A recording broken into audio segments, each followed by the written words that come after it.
All right, good morning. Morning. Good morning, Salem Chamber members. Unfortunately, Tom Hofford is out. So I'll be running the meeting.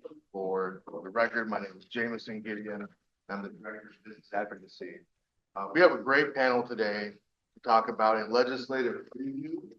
We have Senator Deb Patterson, Representative Tom Anderson, Representative Kevin Mannix, Paloma Sparks, who is the Executive Vice President and General Counsel for OBI, and Nicole Palmatier Hazelbaker, owner of Bravio Communications and Salem Chamber's lobbyist. We have more information about each of the speakers on the back of your agenda page. Senator Patterson has another engagement this morning, but she was kind enough and excited to be here. We're going to let her present first before she has to depart. Thank you, Senator Patterson. If you could please provide us with the legislative priorities. Floor is yours. Thank you so much, and my apologies. Who would have thought that there was going to be a meeting before the Chemeketa's legislative breakfast? So thank you, but I really am glad to be here. And I won't take my entire 15 minutes to be sure that there's time for everything else. I'm looking to my photos because that's where I've made notes on my, whoops. Oh, interesting. Oh, there they are. Okay. First of all, I wanted to say that the top priority, let me back up.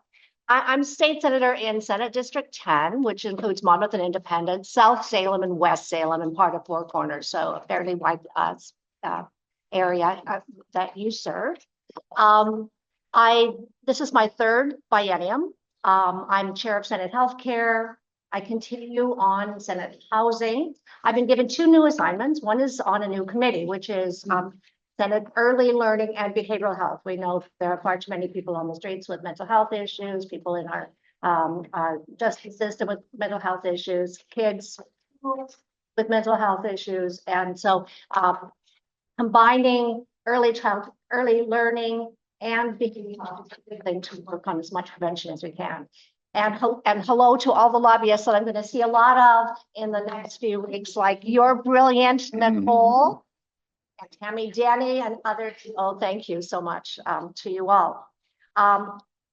Having said that, today is a day of training, as is the rest of this week. Next Monday, we're sworn in. And then the following Tuesday, we begin and go through sine die, which is June 26th. So please know I work in the Capitol every single day, whether we're in session or not. My daughter volunteers at the YMCA across the street on one side. My husband teaches in Willamette on the other side. I'm here. I'm in the office. I'm working, and I'm out in the community. I was over at Salem Health yesterday morning. Thank you for hosting us our legislative breakfast there. We saw some of the other legislators. Top priority as far as fiscal asks, my top personal priority bill, and I'm so proud that we've had bipartisan and bicameral support for the Marion Polk Food Share, their need for funding to expand into a larger facility. They currently serve 1,000 people on Meals on Wheels, as well as all the other food they provide to all the food pantries. They have a waiting list of hundreds of seniors and people with disabilities who they can't provide food for. They don't have the space. So top priority. Also, I'm on the Arts Caucus. I suspect others are here too. Yeah, I think you both are, aren't you? I am. Our Arts Caucus has in Salem some funding we hope that we'll be able to get to help the Elsinore Theater in their special anniversary year, do some needed repair, as well as the Bush House. The part of Bush House that you can't see on a tour is the part where the servants would have worked. That's an important part of the story, where they had where the servants lived. Unheated rooms in the back, no fireplaces. That's important. So some funding for that. The most of my work is related, committee-wise, is related to my work as chair of Senate Healthcare. And one of the things that we know here in Salem is that our emergency room, we heard this yesterday, and you know it better than anybody. I should let you tell this story, is the busiest emergency department between San Francisco and Vancouver, British Columbia. And our physicians in our community do an incredible job. But there are other challenges to getting people through the emergency room. You can't get them out if they need to be admitted, if they can't get a bed. You can't get them a bed if there's a person in the hospital, especially if they have a behavioral health issue and need extra complex care as well as their medical care. You can't get them into a nursing home. They're not necessarily likely to very easily take them. And so we have some real challenges. For the last year, I've led a task force, Jimmy Jones and Dr. Burns from Avamere down, very active here in our community, the medical director, and a number of other stakeholders from across the state worked on this task force to put in place a number of recommendations on hospital discharge challenges. I can go into that another time. But there's an 85-page report online with 9 recommendations, including public guardians and presumptive eligibility for Medicaid and medical respite. We don't want unhoused people dying on the street, for example. Many pieces to that. Another piece is a workforce. I've been working with Center for Healthcare Strategies around helping consumers understand the ownership and quality metrics for long-term care facilities, so that when you suddenly have to put your mother or your father into a nursing home, that you have a website online here in Salem or in Oregon, if you go to, and it gives you just a little bit more information to help you make that really difficult decision. So I'm looking at my notes now because those are the, I have one related to cervical cancer. I've worked with the insurance companies. Currently, if you have a pap smear and it's abnormal, currently, if women have a pap smear, I'm assuming most men do not. Sorry, it's too early to, my husband says, just stay serious. You're not with jokes. So to have follow-up diagnostic testing to be sure, because sometimes people don't get that follow-up testing and they're not sure if they have cancer or not. We have an initiative to develop more workforce in healthcare. I don't know if you're aware of this. I'm sure folks at Salem Health are. In the next 10 years, we're going to need 230,000 more healthcare jobs in Oregon alone. Let me repeat that. Next 10 years, nearly 250,000 new people into the healthcare workforce pipeline. So we have a collaboration working on ways to help people move from entry level up to CNA to RN and keep going. I have another bill for $1 million to help with the Wellness Center for Healthcare Workers. Doctors and nurses who are stressed out don't necessarily want to call their own EAP because they're afraid of confidentiality. So there's a statewide one where they can call and so they've asked for more funding and working with the Oregon Medical Association on that. That's that for that. Let me see what else. Housing. Again, as I mentioned, I'm on the housing committee, and I'm going to stop in 2 more minutes. There's a lot of housing by the state. No, that's owned by private owners that the state contracts with to help people get into affordable housing. Well, the person, if you have a 30-year contract as a landlord, at the end of those 30 years, you can move to market rate. That's in the contract, and that's fair and right, and you should be able to do that. Some folks decide to either sell to a nonprofit where they keep it going. Some decide they want to keep it into the affordable housing market, but some move to market rate. We had one work group on trying to find buyers to keep it affordable. I was not on that work group, but I led the work group that is, what if your place is going to move to market rate? Let's try to help the people have first and last month rents to move someplace else, or a little bit of money to help tide them over to see if they can't make that transition to the increased cost in their rent. So I'm trying to keep more people housed. Let's see, I'm gonna just really quickly see if there's anything else, because I think, there's number, I've got 60 bills. There are over 2,000 bills in the Senate. You'll hear the other 1,900 over here.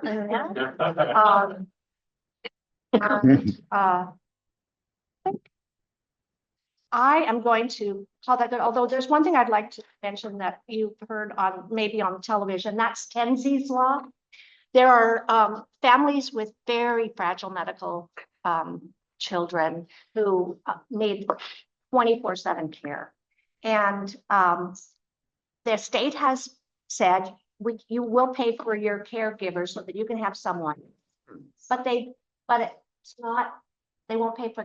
So what parents are doing is they're signing up to be each other's caregivers for other kids because the state will pay for that. So they're going to each other's houses to care for the others, them. And we're trying to say, gee, couldn't you just care for your own kid who you know better? Anyway, they're calling it Tenzi's Law. It's named for a young boy who has a degenerative disease who's on hospice. His mother has been fighting for this. This is Senator Knopp, the former minority leader, was the first person to sponsor this. We're bringing it back. Our heart just goes out to them. So hopefully we'll be able to find a path forward for that. So with that, oh, one other thing. The other new committee I'm on is finance and revenue. I know nothing about that. So I'm about to learn. And I wanted to say one thing. There was a press release it was a newsletter followed by a press release. The newsletter went out by Representative Rob Nose, Chair of the Senate Healthcare, the House Healthcare. Something about we have a super majority in the House and in the Senate, so we can pass taxes without Republican support. What a foolish and I'm sorry, Rob is a good friend, but I'm very disappointed that he would say something like that. Yep. There is no need for him to have said that. I don't see any interest for increased taxes whatsoever, given the rising costs of so many things that are driving our community. I don't support it. Being on a revenue and finance, I will be vocal in not supporting new taxes. And so I just wanted to get that out there because that's out there. And I don't want you to think that we have an ulterior motive of somehow thinking there's some surprise taxes we're going to spring on businesses. Not true. I don't know where that came from. We're all sleep deprived now trying to get our bills ready, but that was, I think, an unfortunate thing for someone to say, and it wasn't reflecting the will of the caucus in the Senate, and I don't think the caucus in the House either. With that, I'm going to turn it over to Representative Anderson. Thank you. Well, thank you very much, Senator. And the first thing I will say with regard to almost everything that was just said, what she said. I'm real happy to be here.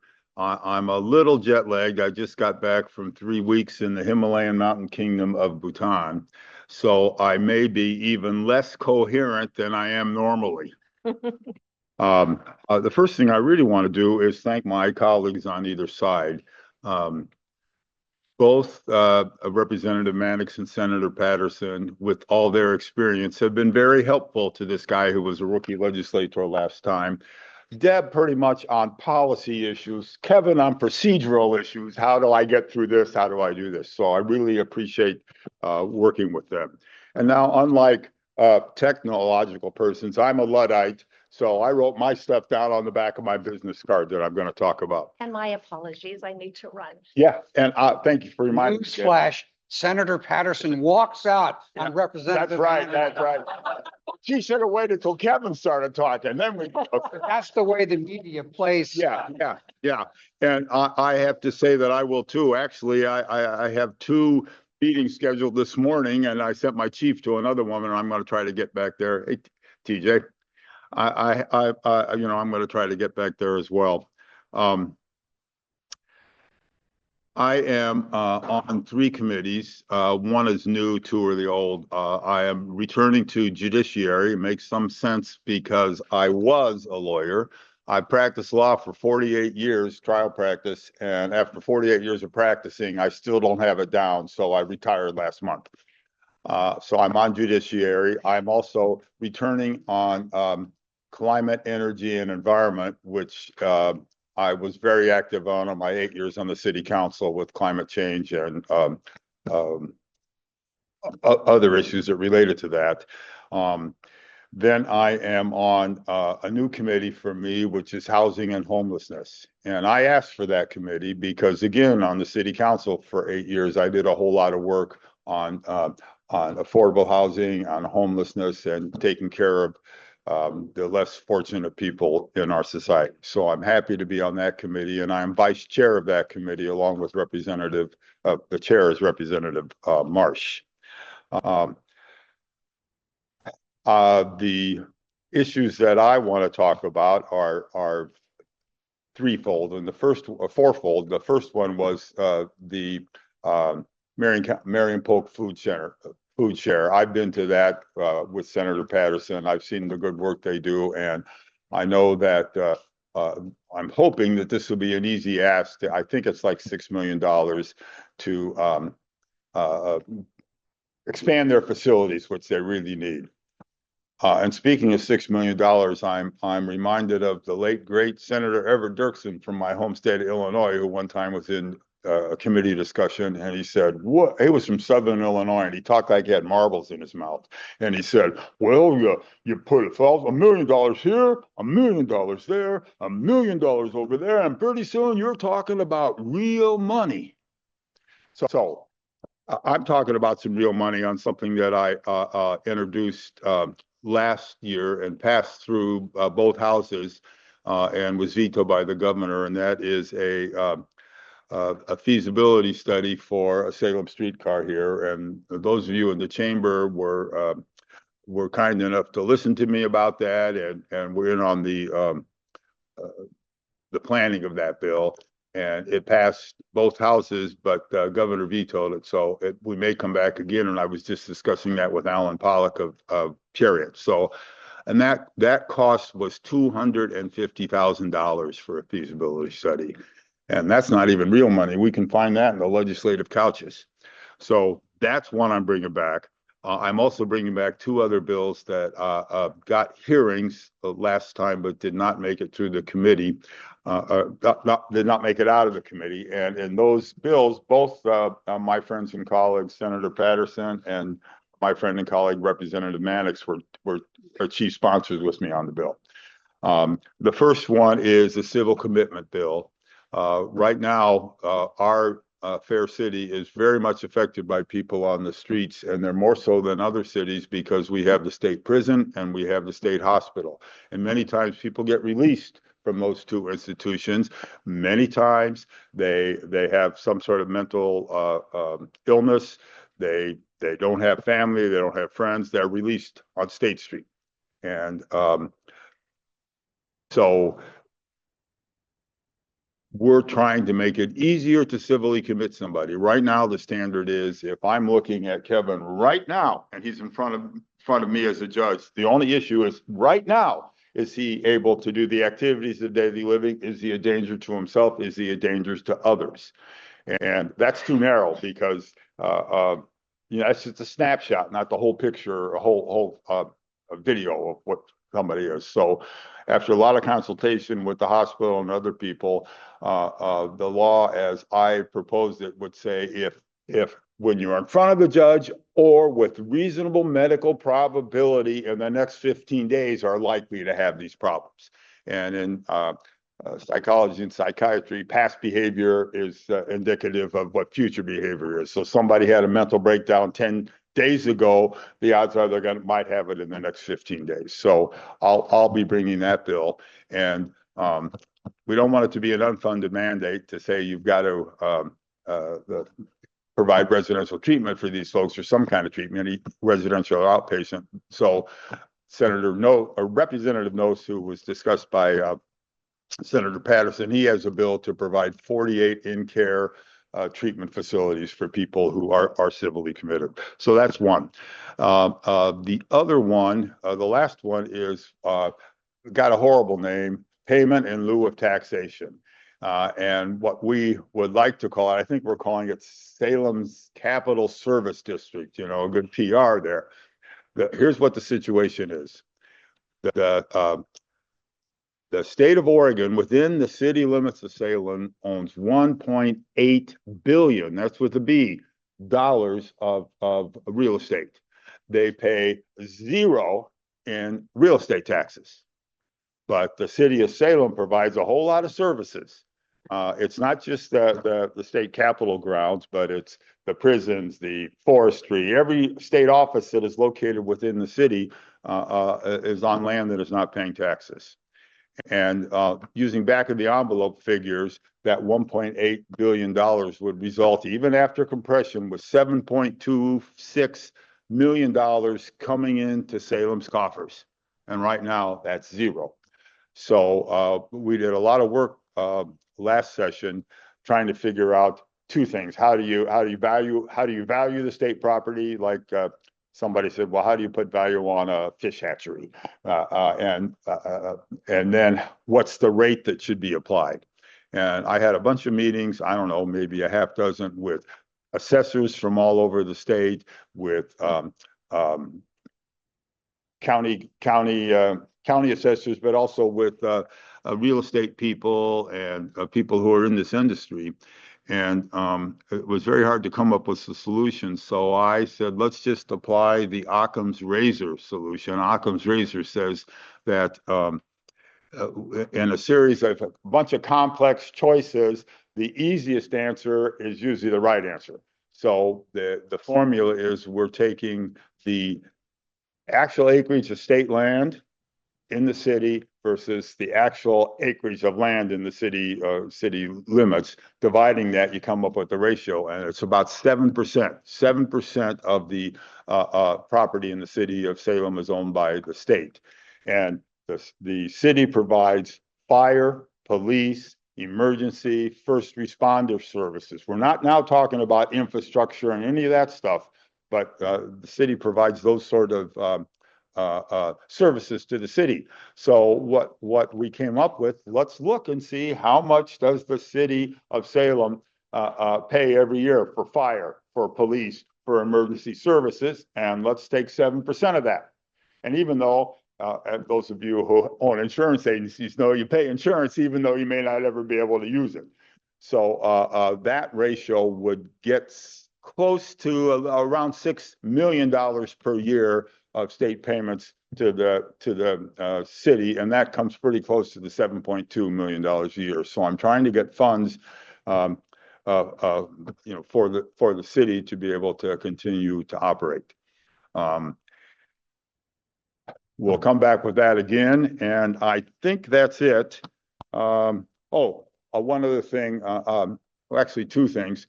The hospital, we had a meeting yesterday with them, and they were much kinder to us. They started at 8 o'clock, not at 7 o'clock. And I'm going to have to be leaving because I have to go to someplace else, but I'm going to stay and hear my friend and colleague, Representative Mannix, and then we'll discuss things afterwards. But I'm real glad to be here, and I'm glad to work with the chamber. And my door is always open. I have the blessing and the curse of being a legislator who lives closest to the state capitol. It's a 5-minute bike ride if I hit all the lights. So I say to my wife, I'm going down to the office, so I'll be there. And now, instead of individual entities as my clients, my client is the people of the state of Oregon. So I'm glad to be here, and I look forward to working with the chamber. Kevin. Thank you.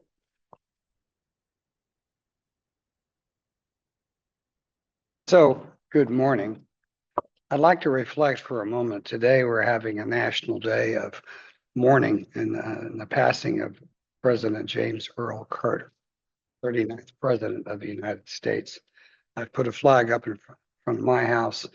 We folks out here in Oregon, out in the West, tend to be a little disconnected sometimes, probably a good thing from what goes on in the federal government. But we should reflect on his tradition of service and appreciate that. And so I mentioned that at the beginning. And can you hear me okay? I was a little muddled here. So the dynamics for this session, we do get sworn in on Monday.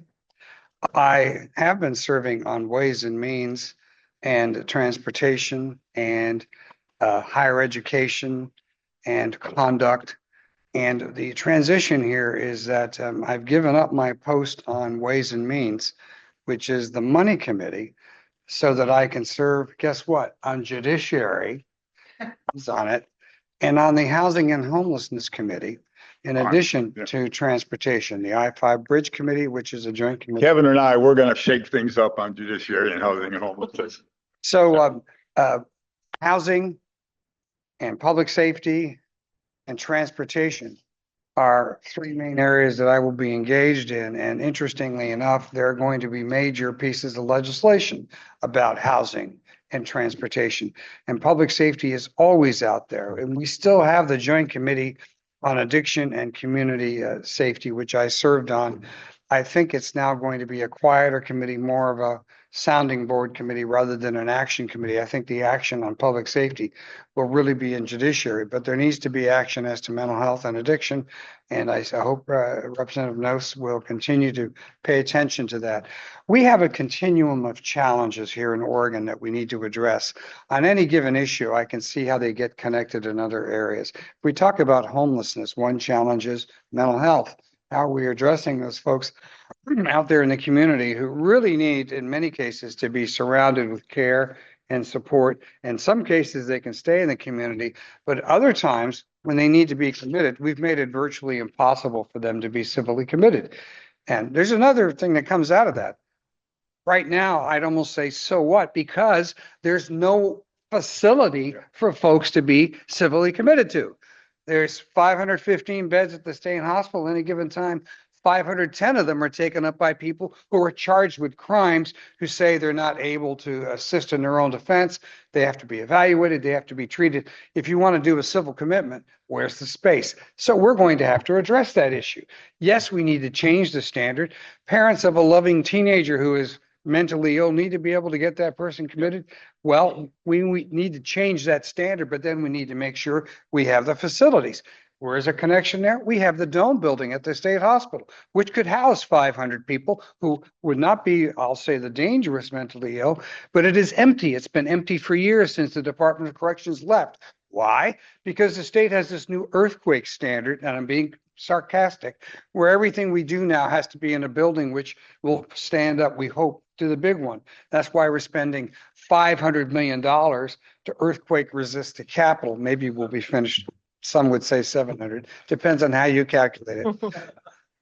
So what I'm getting at is we need to be looking at the connections here. The Dome building I am now advocating should be reopened as a facility for mental health treatment for those who are not dangerous. But then we need the staff, then we need the training. So, and I'm not here to give a half an hour speech about that topic. What I'm saying is we need to be looking at the interconnectivity of these issues.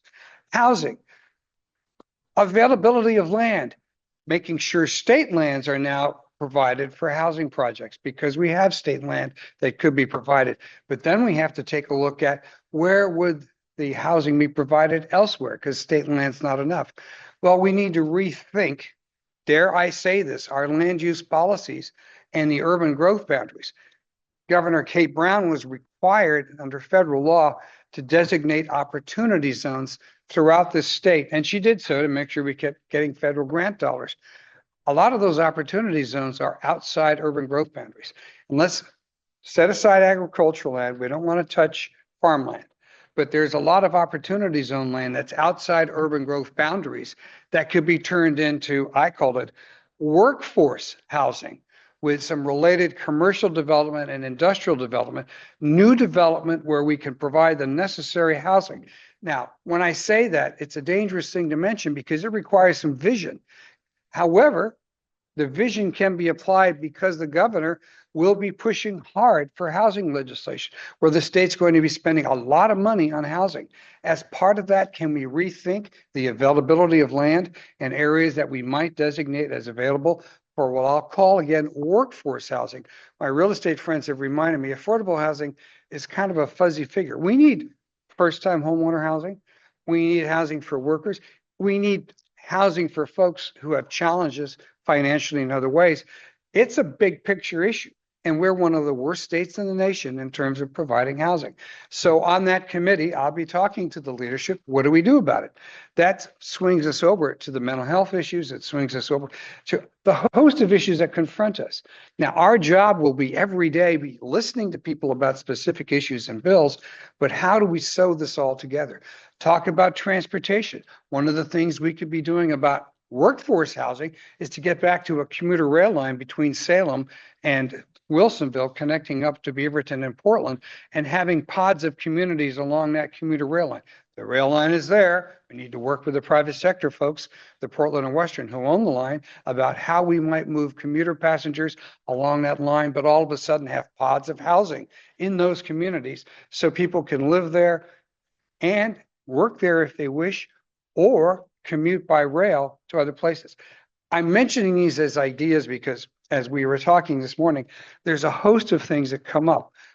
But I want us to approach a lot of issues, what I call the Gordian knot attitude.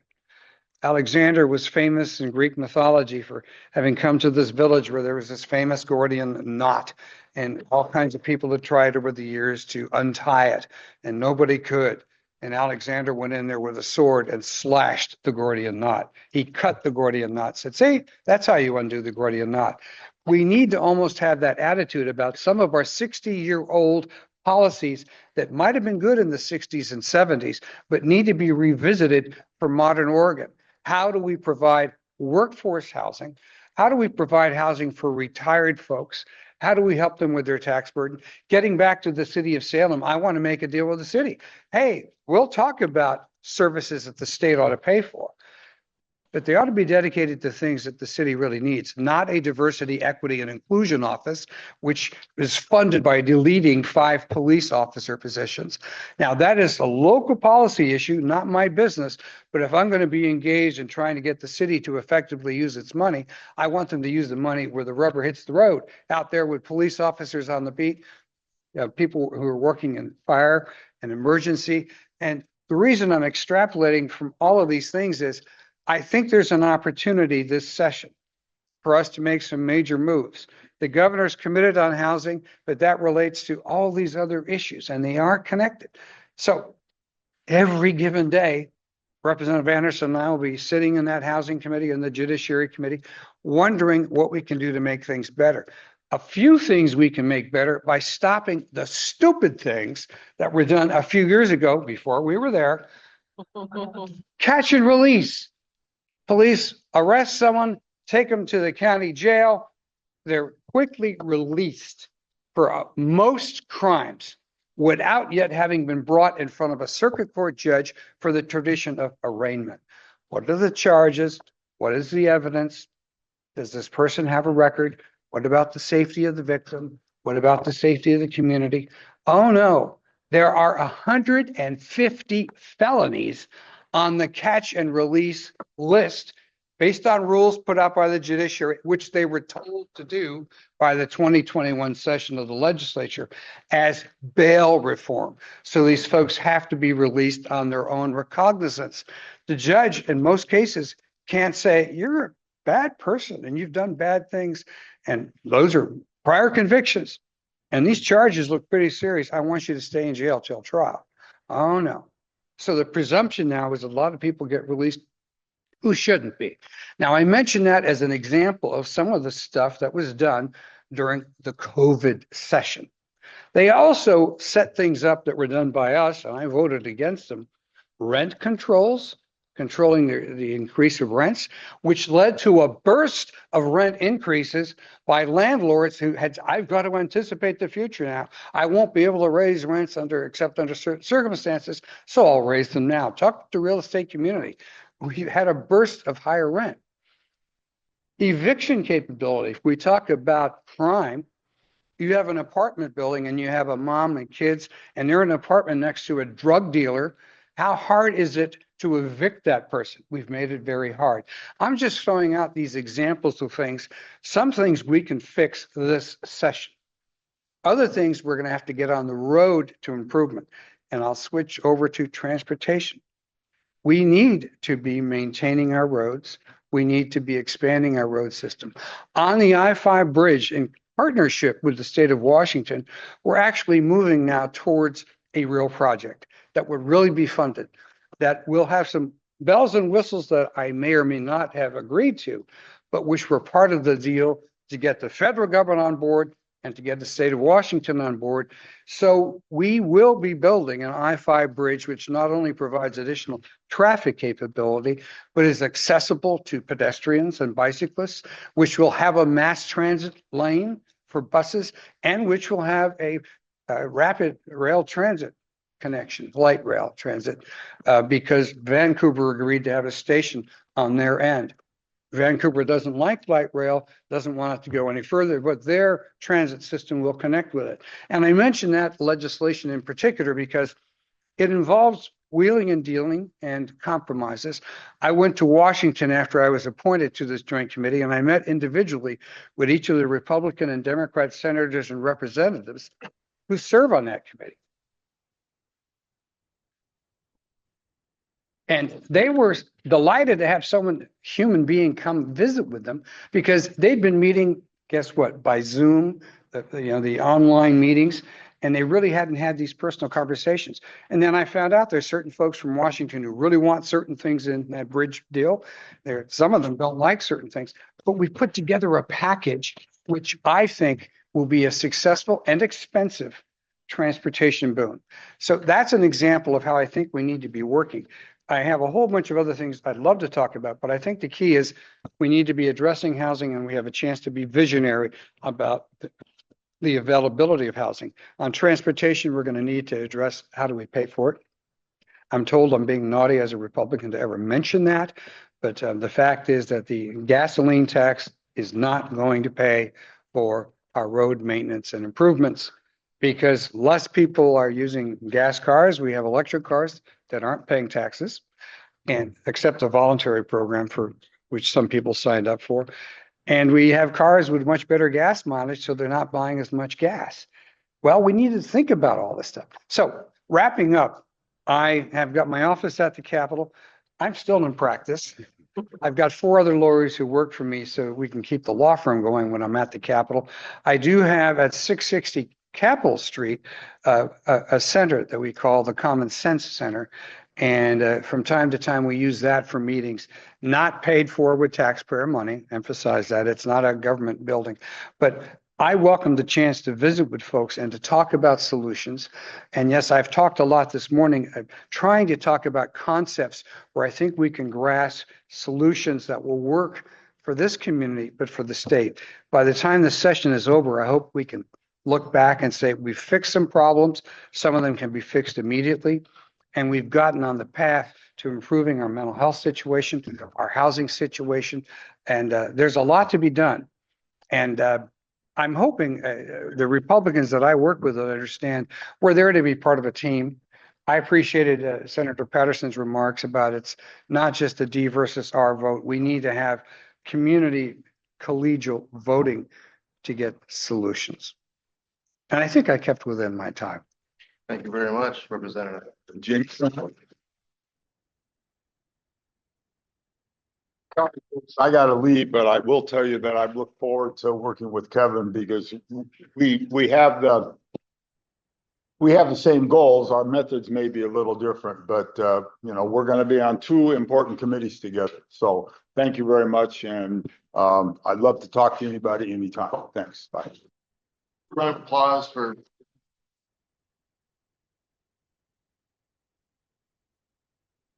Next, we have Paloma Sparks, who is the Executive Vice President and General Counsel for OBI.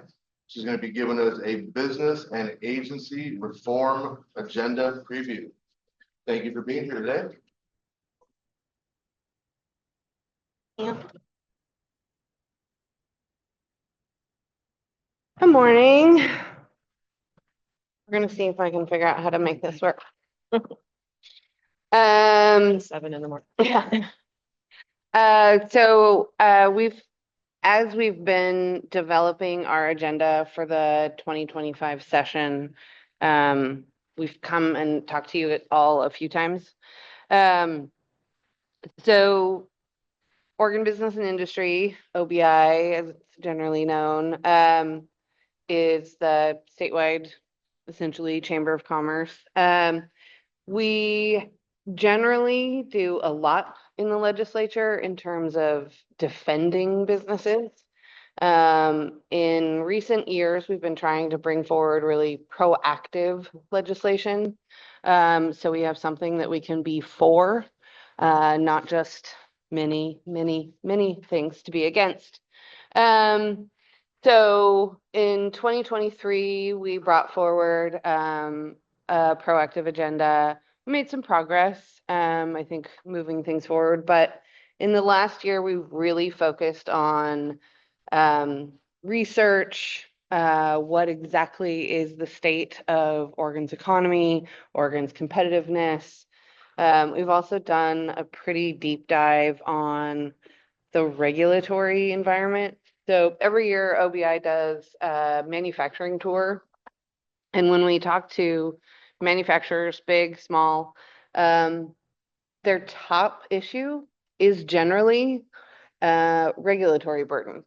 And it's not the individual regulations, it's the constant sort of changing, just adjusting to the sheer volume of rulemakings, new permitting requirements that they see. You know, Oregon is an expensive place to operate a business, but that is not as big of an issue as the regulatory environment. So, work. Mhm. Okay, so a little bit about who we are. You all know this. We do have a foundation. I think I'm up to 5 packs at this point. We also have a health insurance product that a lot of our small business members use, and we have other entities.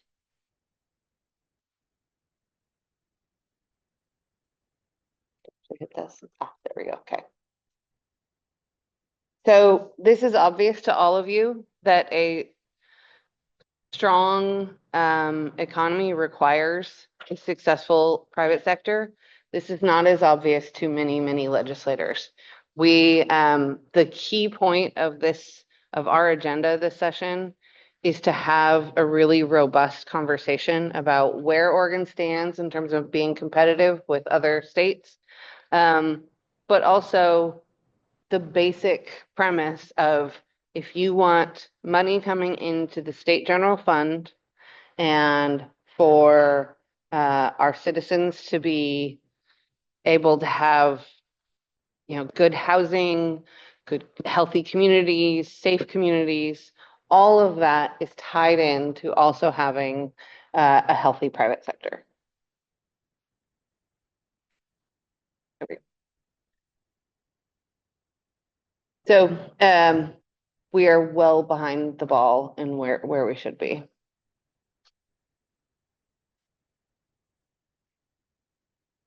Okay, so OBI's competitive agenda is big this year. It's global and comprehensive. So it talks about what do we need to do to be a more welcoming place for business? What do we need to do to recruit more businesses? How do we modernize our tax code, our approach to regulations, our approach to permitting? And we're going to call the question of how businesses are feeling operating in Oregon and the reaction that they often get from state agencies and state government. So Oregon is a very expensive place to live, work, and do business.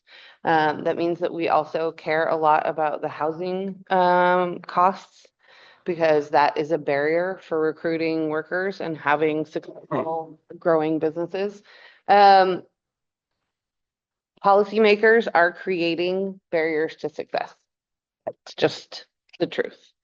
And our political culture has been undervaluing business in recent years. There we go. So these are the main themes of what you're going to see from us this session. So a lot of our taxes don't have adjustments for inflation. So what was considered high income at 100,000 in the 1970s has never been updated. So there are certain taxes that hit at that level.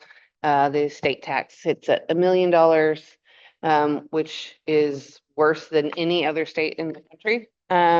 So there's going to be lots of different things about modernizing our tax code, but also getting us to a point where at least we have some economic development tools and recruitment tools for businesses to come to Oregon. Other states are actively recruiting Oregon businesses. Just the other day in the Portland Business Journal, the state of Ohio is advertising, trying to recruit businesses to Ohio. So we really have to do something around that. And then just removing barriers, finding ways to make Oregon a more welcoming place for business. And a sort of key element of what our competitiveness agenda is really about rulemaking and permitting and its modernization. So we've done quite a few research studies. So we have what we call the competitiveness book, which compares Oregon to all the other states. We are currently working on the final pieces of a regulatory research project. We've done a tax burden study, an education funding study, and a manufacturing report. So what we've seen is that continually businesses feel that government is not interested in their success. And also, once the regulations are adopted, there aren't any tools or investments in helping businesses to implement those new regulations, which is part of the problem. If we're saying this is a really important new policy that we're going to adopt, state agencies feel very strongly about it. The state generally feels strongly about it, but then we just adopt the rule and move on to whatever the next rulemaking is. We're not actually achieving anything because, for example, Cleaner Air Oregon has gone through 6 rulemakings since it was adopted in 2018. There are 320 entities that should be permitted under it. They have done less than 10 permits. So, and permits are the enforcement tool of this program. So we're not actually doing anything. We're just creating burdens for businesses and not moving the ball forward. Since the end of the 2024 session, so March 1, 2024, there have been over 500 permanent rulemaking notices. That means that potentially businesses could be impacted by over 500 new rules.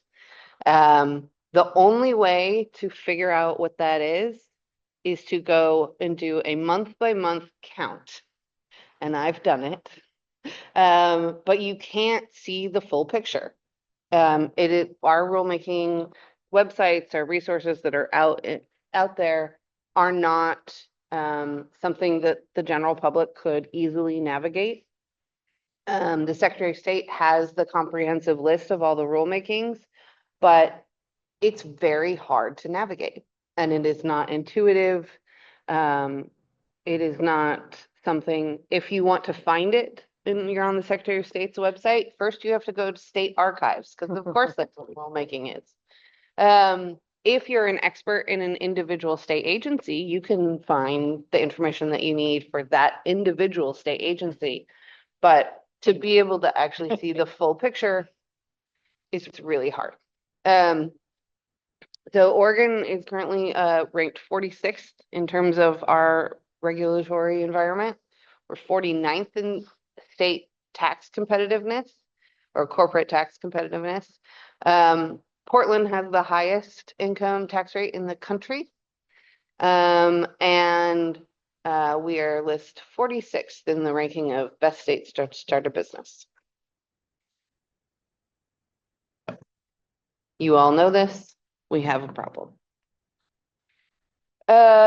Here is one of our sort of case studies. DEQ has adopted a rule, they call it the Clean Trucks Rule.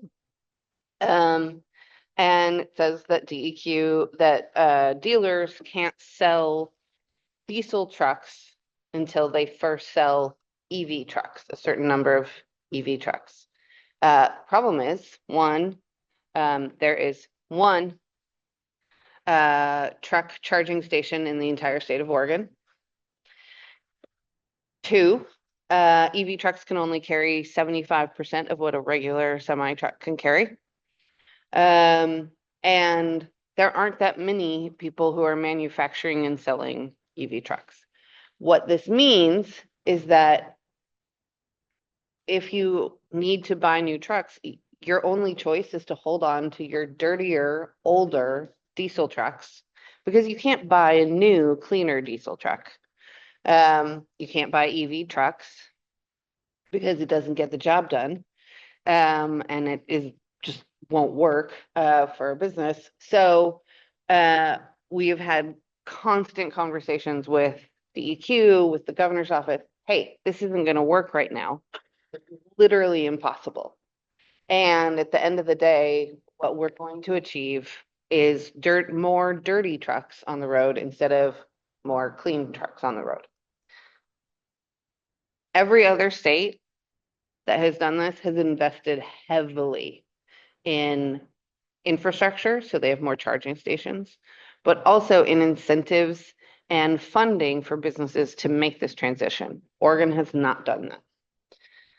So what we've got is a rule that's impossible to implement, that doesn't allow business to operate, and that doesn't achieve its stated goal. I will be spending the entire legislative session beating DEQ about the head over this rule.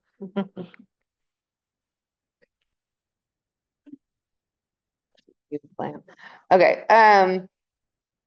So we want to overhaul the rulemaking and permitting process to make improvements to how rulemaking works, how transparent it is, how many resources are put in place to help those that are subject to the rule to implement the rules, and to give some more tools in terms of just making sure that we're actually implementing the underlying policy, if that's our goal. Okay, this is not the prettiest website in all the world, but it would be a drastic improvement from what Oregon currently has. This is Virginia's regulatory town hall website. Everything is in one place. If you are trying to find when a hearing is, if people have submitted comments, how to submit comments, the fiscal impact of a rule, everything is in one place. It's easy to find. And this is our sort of model of what we think Oregon should also do. Lots of people, so if you're navigating through the legislative process, there's the Oregon Legislative Information System, OLIS. Lots of people have said our concept is essentially OLIS for rulemaking. So what it would mean is that we have a system that is transparent and easy for the public to navigate, as opposed to one that only benefits people who are experts in rulemaking or lawyers with a lot of time on their hands. So we're proposing this. We expect this is going to be a very bipartisan effort. New Secretary of State Reed is supportive of it. I expect it's going to be a House Rules Committee bill. So we're going to make a big push to make a change. We know that this is going to have a cost. They're going to tell us it's a cost. But it's a priority and it's something we need to do. Our system is it's designed for a world in which rulemaking was just a small part of how laws were enacted, and we're just not there anymore. Permitting is also one of our top priorities for this session. Now, we spend a lot of time talking about DEQ. That's not the only place where permitting is an issue. State lands is an issue. Water is still an issue. But DEQ is our favorite to be up on. So Cleaner Air Oregon, as I mentioned before, so many entities that are supposed to be covered, less than 10 have been permitted. And a lot of these businesses are just continually in a loop where they're paying for very expensive consultants to do analysis because DEQ keeps on telling them to start over again. Every time they do a new rulemaking, they tell the businesses you have to go back to the beginning. which means that, one, the businesses are paying a lot of money for no result. And you're just stuck in this loop instead of moving forward, getting your permit. A lot of these businesses, easy to get a permit. They're not actually having any issues under Clean Air Oregon, but they have to spend all this time and effort just trying to make it through the process. So what we're proposing is, look, DEQ cannot change or any agency can't change the rules of the road once you're in the application process. You have to get through the process, and then when it's time to renew, fine, we'll do whatever the rules are at the time of renewal.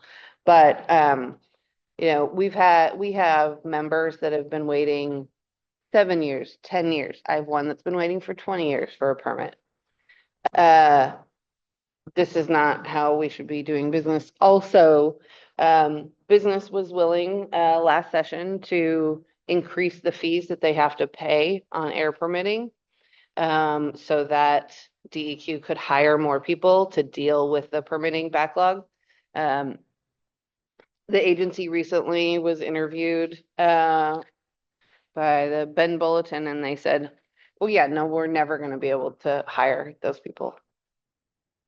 And so our question is, what are you doing with the money that we're paying you then? Because that's why we're paying those fees. So you all have my information. But that, so we're going to have a very robust agenda for 2025. Could be a little bit busier than I anticipated because I will also be back full time on employment policy. So everyone will get to see my face lots on legislative hearings. Be blessed. Can I dive in for a couple of minutes on this? Absolutely, Representative. And sometimes we need to think dynamic. First of all, thank you. This is all important. Imagine if we had a ballot measure that said that every agency's rulemaking authority expires every 4 years. And by the way, the only reason they can pass rules is every time you establish an agency, the legislature gives them the authority to do rules to implement the law. By the way, 50, 60 years ago, you often didn't do that. Agencies just were given the statute and they implemented it. Now everybody gets rulemaking authority. Imagine if by law, we said every agency's statutory rulemaking authority expires every 4 years and has to be renewed by a 2/3 vote of the legislature. That suddenly means the agency has to be very sensitive to what it is doing to us rather than for us. Just a thought. I throw out these dangerous thoughts from time to time. It also occurred to me that we could have a ballot measure that says anytime an agency is enforcing its rules and intends to apply a penalty, if the aggregate amount of penalties as to a given entity is $10,000 or more, the only way they can enforce it is by getting a jury trial where the jury determines whether or not you violated the rule and the jury determines the amount of the penalty.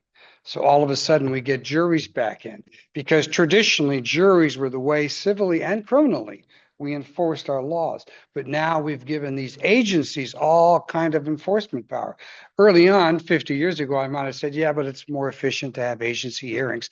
No, not anymore. They wield tremendous power. Now, I'm just throwing out these thoughts as naughty things to bring up where over time we need to be rethinking how we do stuff.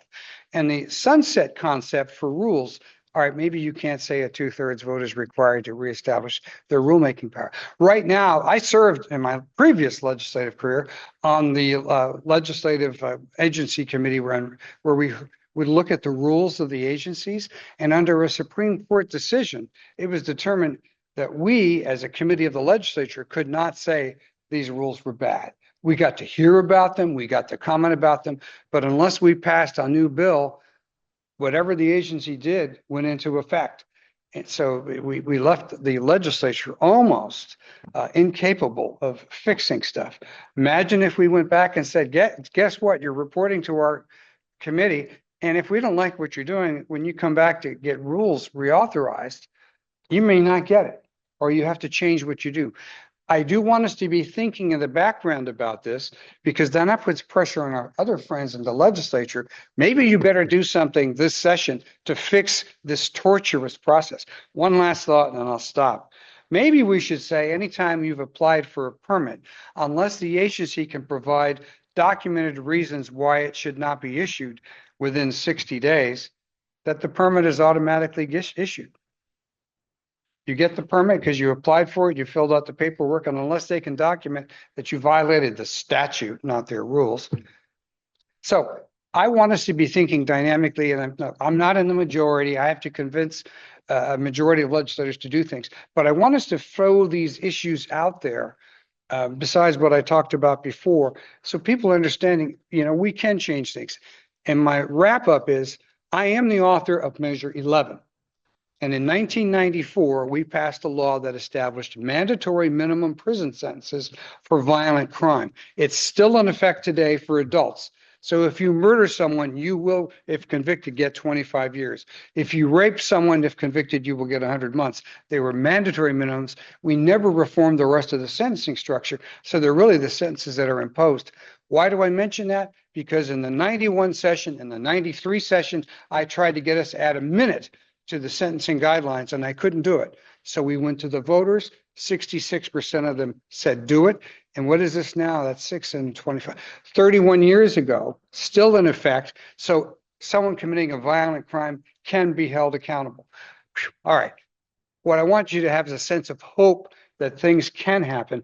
OBI is a great vehicle for the practical application of time and effort to get these incremental changes. But sometimes some of us have to be out there saying, hey guys, if you don't do something soon, maybe something more dramatic will happen. Big naughty. Just one. Thank you. Yeah. Well, thank you, Paloma. Really appreciate it. Now we're going to hear from Salem Chamber's lobbyist and owner of Bravio Communications, Nicole Palmatier Hazelbaker. Thank you for joining us this morning. Thank you. I am hitting cleanup here, and I'll be very efficient because I'm a lot talking really. Me and my buddy Paloma, we will be slinging it around down there in the Capitol. A couple of things I wanted to just mention. You've heard a lot of great perspectives today. As somebody who does get paid by a variety of business interests to deal with rulemaking, I agree with everything Paloma says. I mean, we spend a lot of time battling the agencies, getting people's, requests through or, working through that, and having, listened to a lot of the business community. It's just such an onerous process. And, even when we're doing it, and that's all we're doing is focus trying to get this interest through. It's so challenging. And, those are the kind of issues that aren't very exciting. They're not like the sexy headliner issues, but they make such a big difference to the business community on a day-to-day basis. So certainly something that we think we'll fully support. My work with the chamber is to represent the interests of all of you. And it is my job to work with Jameson, to work with Tom throughout the session so that you're aware of what's going on.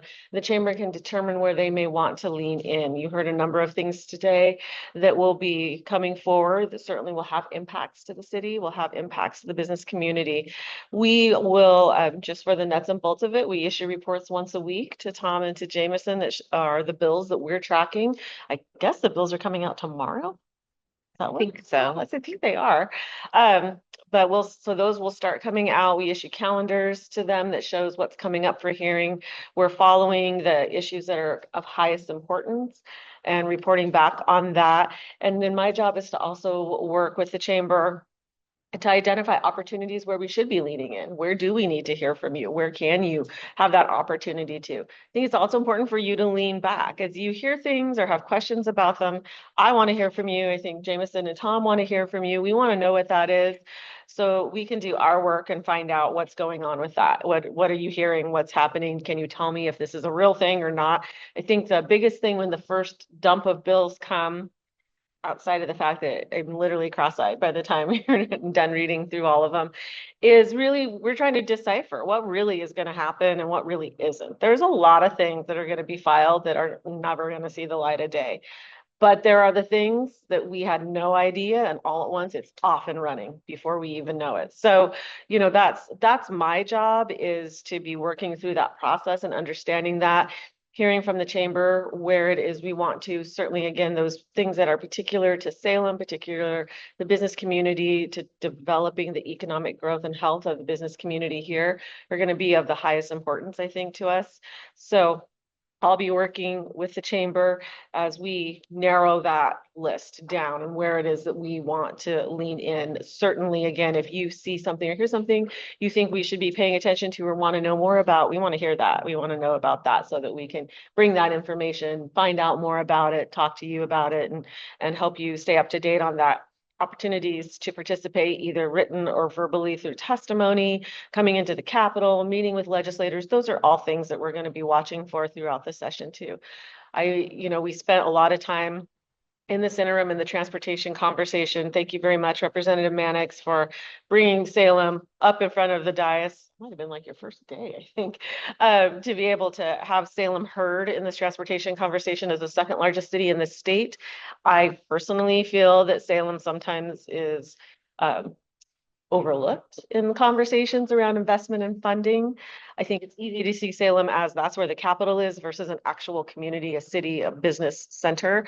And we work very hard to raise that conversation. I think, in the housing investments and transportation investments, those things, Salem needs to be rising up higher in the list of priorities. And I was talking to Representative Anderson previously, and Representative Mannix and I have worked with some of my other clients on this, in the housing investments, how those are happening, who are they going to, what cities are they being made in, which developers are getting the funds. We find it very concerning that a lot of it's going to out-of-state developers. We don't feel like that's an appropriate use of of state dollars in the affordable housing conversation. Those kinds of things are the ones that we are continuing to highlight and emphasize and focus on. So we will be doing that. As I'm asked to, I'd be happy to come and offer updates. And again, my door is open. I think that with this session, you're going to see some interesting dynamics. And my friends here who are in the Capitol with me would say, a supermajority could be a blessing and a curse if you are in the supermajority. So great, you have a supermajority.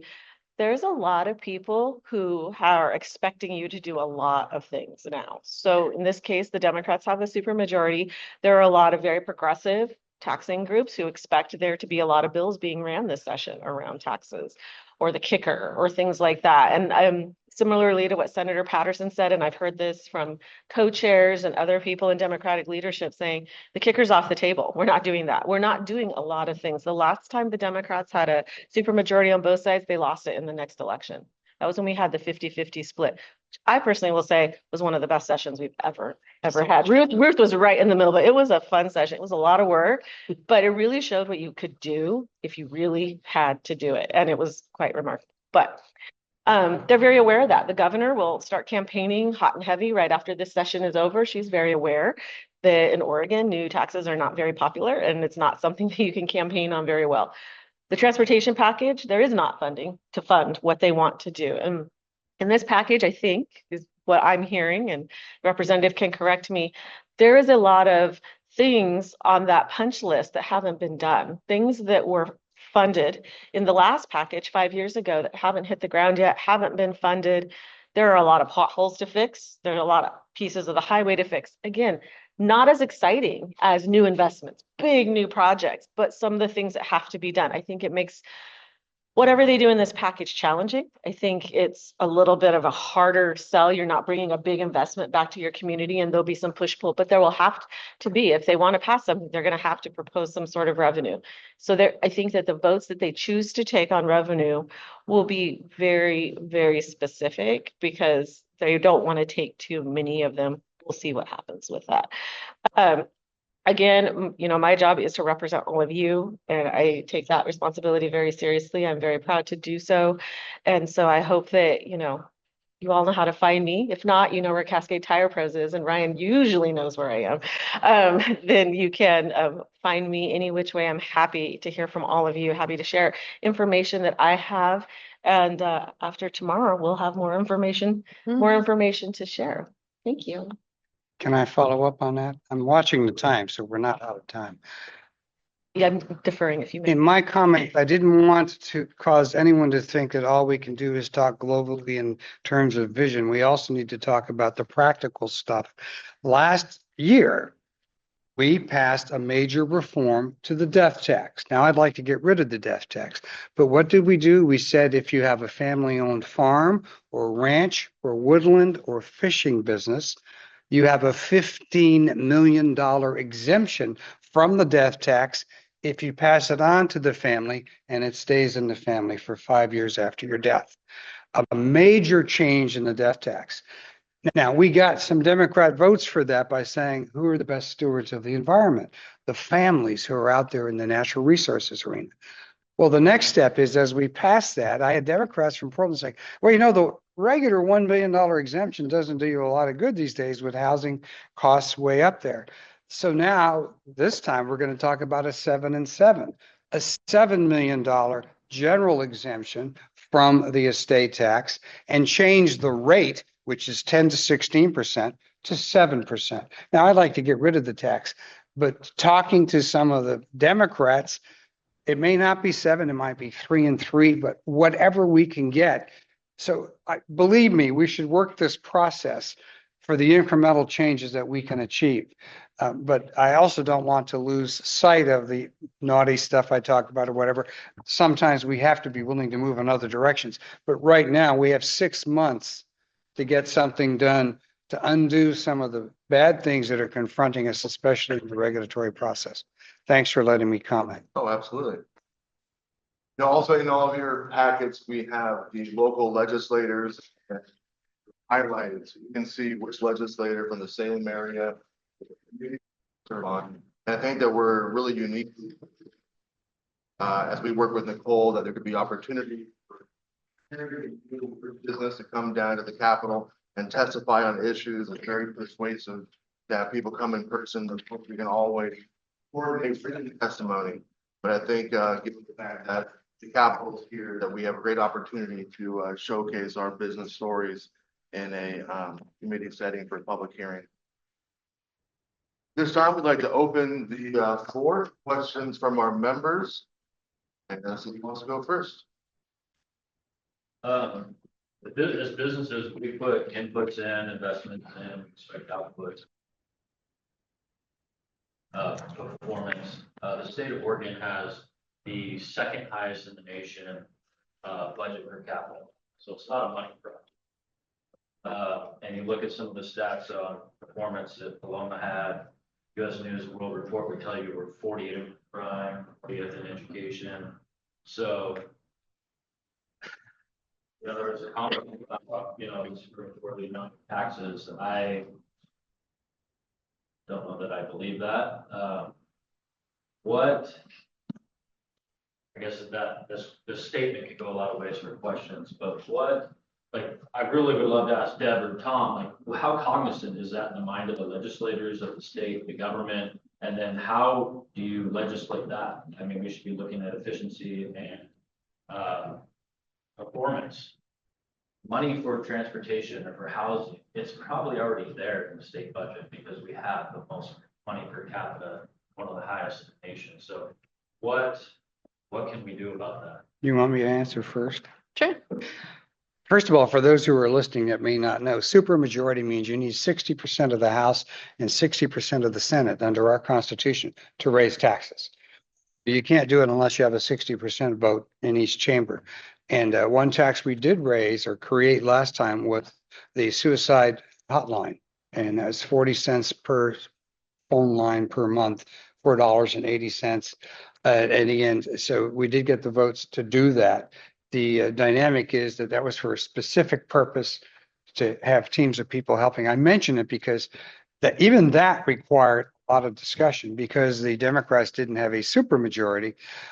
They needed 2 Republican votes. Well, at least 1. 2 of us voted for it in the House. And I made sure it's something I could explain and defend because my constituents are very sensitive to tax increases.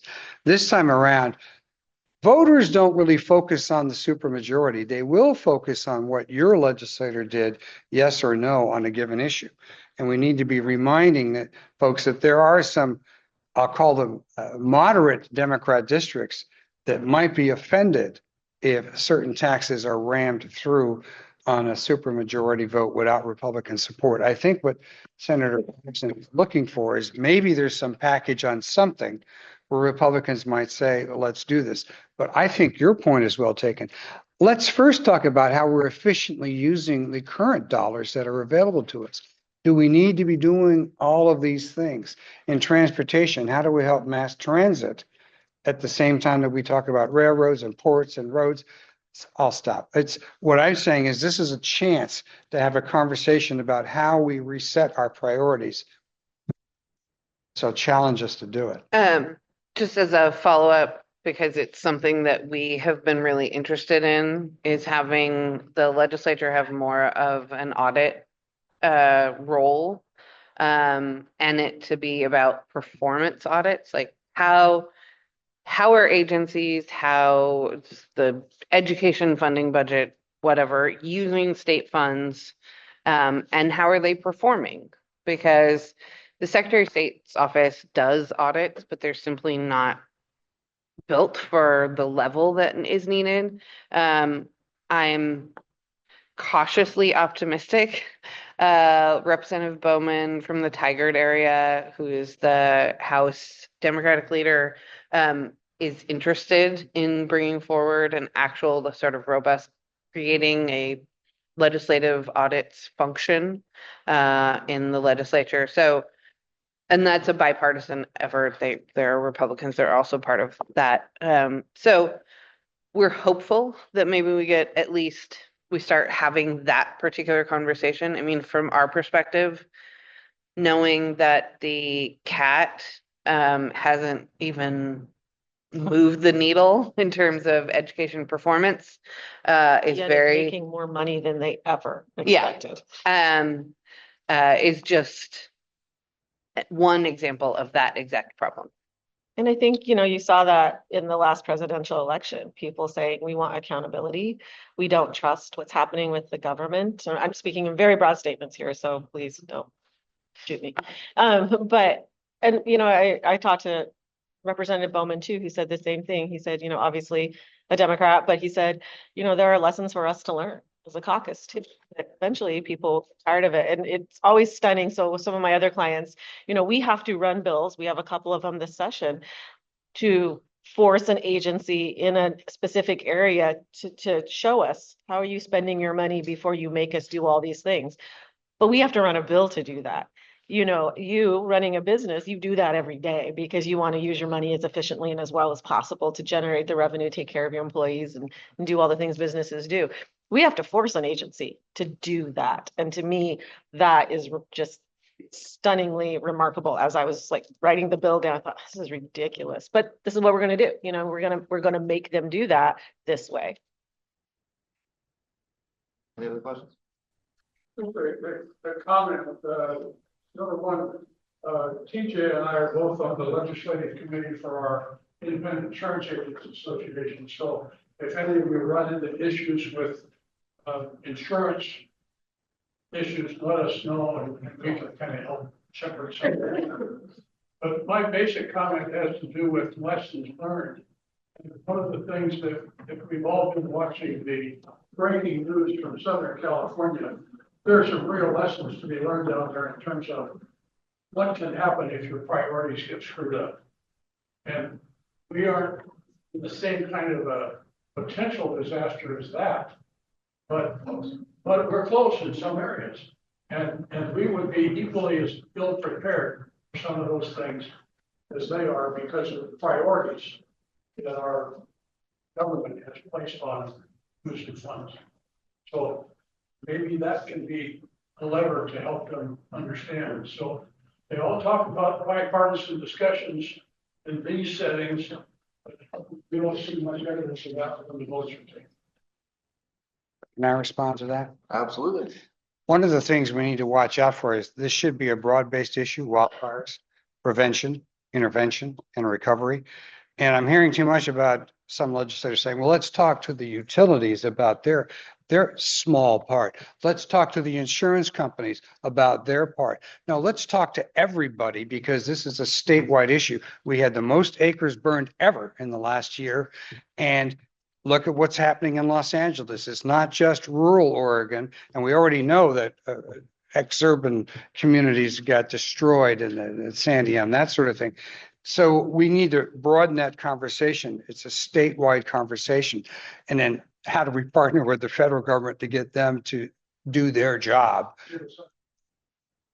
So this is, but you're right. We need to be aware of the dynamics of these issues. Yes. Just, maybe you guys can comment a little bit about the governor's executive order on. I was gonna bring it up. Yeah. I was looking at you. Put gun to temple and pull trigger. To help and create, affordable housing, but yet the state's gonna come in and just increase the cost of housing. Anything that they do to help supply that, so they need to just have affordable housing, so I know we got disqualified, I mean, we can't get on the job, Well, my response is, if they want my vote on a housing bill, we need to have a provision in it that overrides that executive order. Just say, we need to have every construction company involved. We don't want this bias, which requires basically a union type system. No, every company, because the majority of our construction companies are not unionized. And we're going to be excluding them from the capability to build the housing that we need. There's an opportunity here to push back. talk about common sense, and then, we got a governor again, that's her top priority is housing, right? But then she lays down that rule that trumps everything she says. A necessary element of any housing bill that we're going to pass that I participate is to override that and just say, we're not doing that. We can override it by legislation. Yeah, so related to that, but sorry, and I wanted to bring this up. So one, I don't know, they must have written that really fast because they don't even understand what's in it. The governor's office. I had some harsh words with back and forth. When You would never do that. when they called us 30 minutes before they hit send on the press release. But they think that it doesn't apply to housing. They also think that it doesn't apply to anything where the state agency is not a party to a contract. I told them very clearly that's not what your executive order says. So you might want to, I don't know, rewrite it. There's a lot of confusion around this. They tell us there's some sort of clarification coming. I will tell you that we are evaluating all options for how to respond to it. And there you go. Feel free to call me and we can talk more. And I would just say, Rich, I work with some developers too. And, Community Resource Trust is one of my clients. We read it exactly. That it applies to everything Yeah. because our state funds are coming through housing and community services as a piece of projects. Yeah. We're in the middle of some, I'm sure you're in the middle of a lot, we're working with construction and in the middle of developing. What do we do now? Do we stop? Our money's not going to go any further. So, we are happy to help however we can. Yeah. One more question. They talk about like the legality or the constitutionality of an executive order. I don't understand. I defer to the lawyers here. It's pretty broad. But the legislature can Yeah. supersede it. So the representative, correct? And we count on that sometimes, that they can override it. But you're right, it's a very broad. I think she can only clearly do this for state contracts that state agencies are entering into. She can tell them what kind of terms they want to put in their contracts. going beyond that, then in agencies that are putting together contracts, she could tell them as the chief executive, you need to put this in. But in terms of grants that have been made, programs that are carrying out, to impose that kind of contractual condition without legislative authorization is very questionable. All right, let's give a round of applause to our speakers.